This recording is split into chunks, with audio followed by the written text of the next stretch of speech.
देखो यार, अगर तुम लोग द ग्रेट खली के फैन हो तो ये वीडियो तुम्हारे लिए होने वाली है, क्योंकि ग्रेट खली के रेसलिंग में कमबैक को लेकर ग्रेट खली का काफी बड़ा स्टेटमेंट आ रहा है। एईडब्ल्यू में एमजेएफ के मैनेजर बनने को लेकर बैक स्टेज से मेजर अपडेट आ चुकी है। आरओएच के super card of honour pay per view को लेकर आरओएच ने मेजर अनाउंसमेंट कर दी है, तो वहीं एईडब्ल्यू के ऑल इन के टिकट सेल को लेकर लेटेस्ट नंबर सामने आ चुके हैं। तो गाइज चलिए बिना किसी देरी के शुरू करते हैं इस वीडियो को। और गाइज सबसे पहले बात करेंगे द ग्रेट खली की। वेल गाइज बात करें अगर यहाँ पर ग्रेट खली की, तो गाइज ये बात तो हम सभी लोगों को मालूम है, ग्रेट खली काफी लंबे टाइम पहले डब्ल्यूडब्ल्यूई से रिटायर हो चुके गए और 2021 में ग्रेट खली के डब्ल्यूडब्ल्यूई पर हॉल ऑफ फेमर बनने के बाद अब ग्रेट खली डब्ल्यूडब्ल्यूई के अंदर पार्ट टाइमर के तौर पर काम करते गए, जहां पर रेयरली डब्ल्यूडब्ल्यूई के किसी इवेंट के ऊपर ग्रेट खली को देखा जाता है। बट यहीं इस मंथ जब ग्रेट खली दोबारा यूएसए के अंदर गए, तो ग्रेट खली के यूएसए में लेटेस्ट इंटरव्यू के ऊपर ग्रेट खली ने रेसलिंग और डब्ल्यूडब्ल्यूई पर उनके कमबैक को लेकर बात की, जहां पर ग्रेट खली से जब ये पूछा गया कि क्या यहां पर डब्ल्यूडब्ल्यूई के अंदर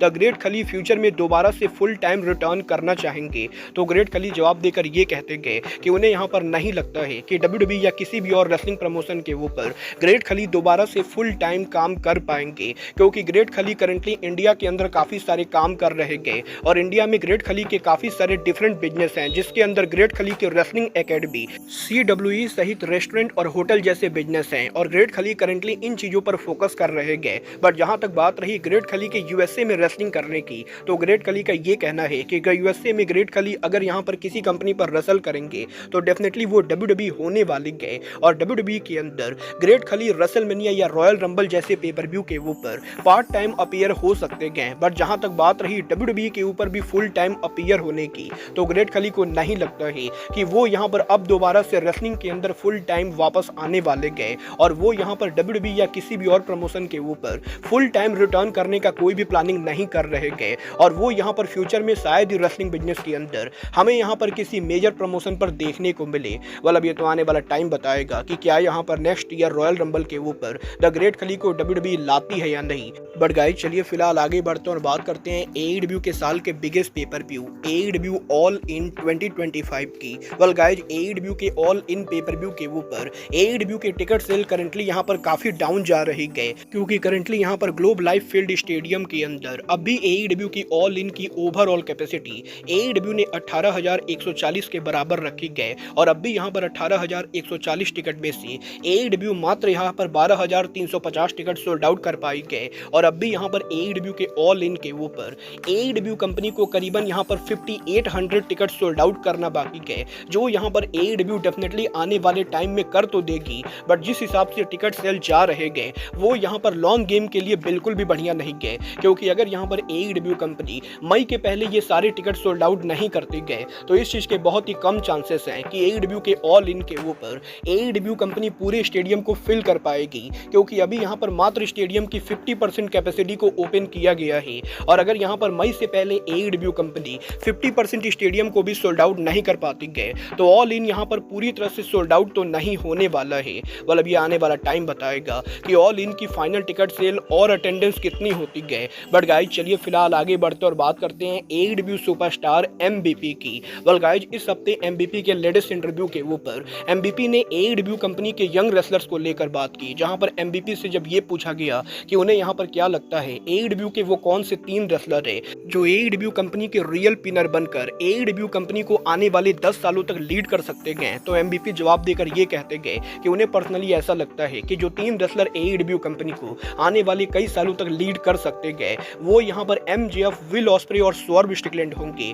और एमवीपी पर्सनली ये बिलीव करते गए कि एईडब्ल्यू के अंदर विल ऑस्प्रे यहां पर आज के टाइम पर रिंग के अंदर सबसे बेहतरीन रेसलर है, तो वहीं स्वर्व स्टिकलैंड एईडब्ल्यू के एक ऐसे रेसलर हैं जो यहां पर अपने दम के ऊपर एईडब्ल्यू के अंदर बोनाफाइड सुपरस्टार बने गए और एईडब्ल्यू सुपरस्टार एमजेएफ आज भी प्रोमो के अंदर रेसलिंग बिजनेस के one of the best talker है और एमवीपी ये बिलीव करते गए कि अगर एईडब्ल्यू कंपनी एमजेएफ, स्वर्व और विल ऑस्प्रे के दम पर कंपनी को आने वाले 10 सालों तक लीड करवाती गए, तो ये तीनों रेसलर एईडब्ल्यू कंपनी के फ्यूचर को काफी बेटर करने वाले गए। वाल आप यहां पर एमवीपी की बातों से एग्री करते हो या नहीं, आप लोग मुझे कमेंट करके बताएंगे। बट गाइस चलिए फिलहाल आगे बढ़ते और बात करते हैं बुलेट क्लब के लीडर डेविड फिनली की। वेल बात करें अगर यहां पर डेविड फिनली की, तो गाइस ये बात तो मैं आपको ऑलरेडी बता चुका हूं। डेविड फिनली के न्यू जापान कप 2025 को जीत जाने के बाद अब 6 अप्रैल के ऊपर एनजेपीडब्ल्यू के साल के one of the biggest paper view Sakura Genesis के मेन इवेंट के ऊपर David Finlay IWGP world champion Hiroki Goto को चैलेंज करेंगे।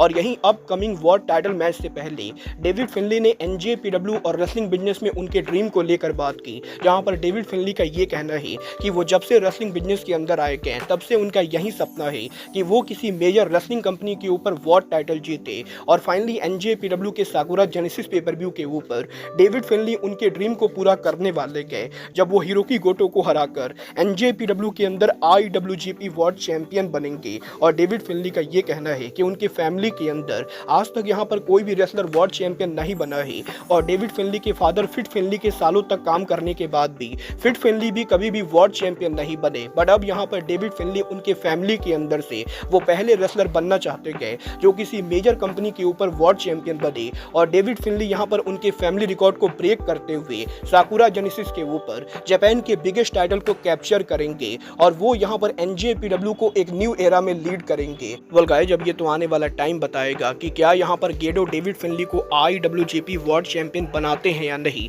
बट गाइस, चलिए फिलहाल आगे बढ़ते हैं और बात करते हैं ROH के साल के one of the biggest paper view ROH super card of honour की। वेल, अगर आप लोग रिंग ऑफ ऑनर को लंबे टाइम से फॉलो कर रहे हो तो आपको ये डेफिनेटली पता होगा कि ROH रेसलिंग पिछले काफी सालों से रेसलमेनिया वीकेंड के अंदर उनका super card of honour pay per view करते आ रहे गए। और टोनी खान के ROH को बाई करने से पहले भी ROH रेसलिंग हर साल रेसलमेनिया वीकेंड के अंदर उनका super card of honour pay per view करती थी, जिस पेपर व्यू के ऊपर ROH रेसलिंग के अंदर हमेशा ही काफी ज्यादा क्राउड आती थी। और रेसलमेनिया वीकेंड होने की वजह से ROH रेसलिंग को इससे काफी ज्यादा फायदा होता था। बट इस साल AEW के प्रेसिडेंट टोनी खान ने ये डिसाइड किया है कि वो यहाँ पर ROH का super card of honour pay per view WWE के रेसलमेनिया वीकेंड के अंदर नहीं करेंगे। और टोनी खान ये नहीं चाहते गए कि उनकी कंपनी का शो रेसलमेनिया वीकेंड के अंदर हो और फैंस यहाँ पर ये बोले कि WWE के रेसलमेनिया वीकेंड के वजह से ROH के शो के ऊपर ज्यादा क्राउड आई गए। और अब यहाँ पर टोनी खान ने फाइनली ये अनाउंस कर दिया है कि पहली बार इस साल ROH का super card of honour pay per view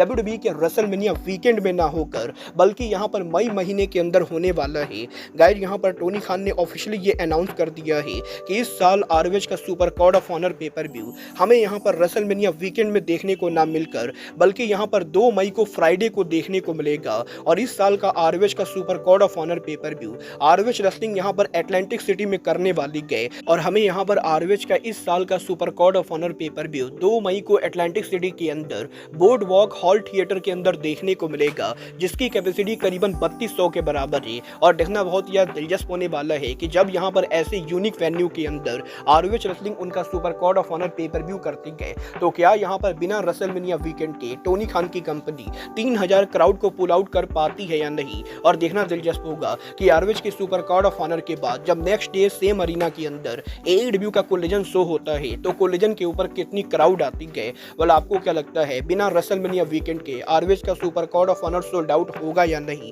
आप लोग मुझे कमेंट करके बताएंगे। बट गाइज, अब आज के वीडियो में बस इतना ही। मैं मिलता हूँ आपसे अपने अगले वीडियो में। बट गाइज, तब तक के लिए goodbye, good night and bang.